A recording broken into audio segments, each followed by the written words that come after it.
So somebody about 20 minutes ago told me I had to give you a toast. I guess that's part of this whole best man thing. So here you go, bud. But congratulations to the newlywed Mr. and Mrs. John and Amanda Smith. My name is Graham Ritchie, and for those of you who don't know, John and I have been friends for a very long time, since childhood. We went through pre-K together, middle school, high school. We rode on the same team. We were Boy Scouts together. We even went to the same college. It's kind of like we were inseparable. Now, today is a day for celebration of these two and their holy union. It's also a little bit sad. I'm losing one of my best bros here, and I know that our bros nights and our Sunday night football events and our fantasy teams, they're all probably going to have to take a knee, but I'm willing to make that sacrifice for you and your wife, dude. So I can't say that she'll treat you as well as I do, but she's a better cook, so there's a trade-off there. One thing I'll always remember about John is his ability to talk himself out of absolutely any situation. I mean, one time I remember we were going to a bonfire with some friends of ours by the summer of '09. We were in our teens, and we decided to steal some beer from his dad. Sorry, Mr. Smith. And so we get to this bonfire, and we both start drinking, and everybody there's having a great time. And all of a sudden, somebody throws out the genius idea to jump over the bonfire. Right? Sounds fun. And of course, this thing's a pretty big blaze at this point. It's got some heat to it, and for any of you who know him, the almighty John decides that he has to go first. So, in his inebriated state, he gets in front of this fire and starts to kind of drunkenly wobble towards it and doesn't jump. He stumbles through it, kind of kicking it everywhere. I mean, logs, fire, ash, sparks, everywhere, all across this field. And it starts igniting smaller fires.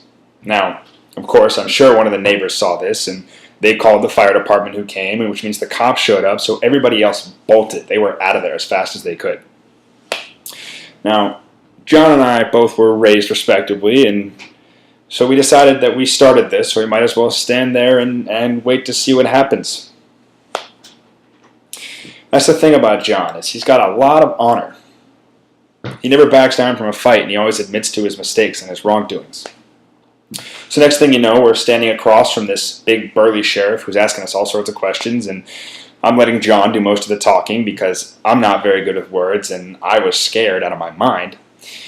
And what do you know? This kid starts spinning this beautiful tale about how these homeless guys started a fire, and they had some beer with them, and then we came down as upstanding citizens to make sure that it wasn't a wildfire, to see if we could help, and next thing you know, they put a beer in our hand, and we started to drink it. And we were really sorry, officer. We knew we shouldn't have drank underage, but it was a situational thing. And, we wanted to impress these older adults.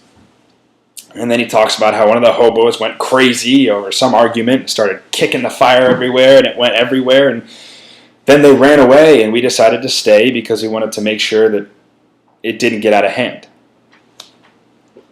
So, meanwhile, I'm standing here next to him, stark still.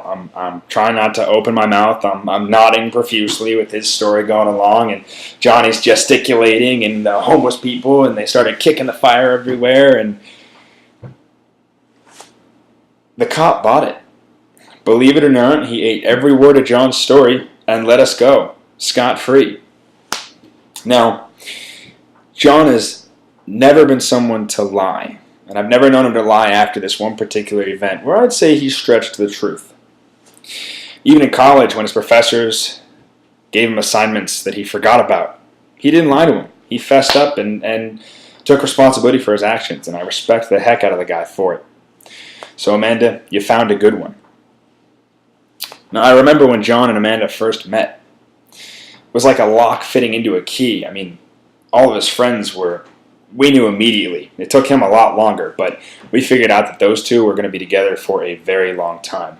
And I always remember when he pulled me aside and he said, "Graham, Amanda's the one." And I said, "You're drunk. Go get some sleep."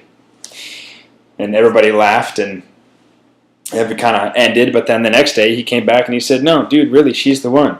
And I said, "Okay, that's fantastic." So here we are today. I couldn't be happier for either of you. So let's raise our glasses to John and Amanda, to a wonderful wedding and a long and fruitful marriage full of love, humor, and happiness.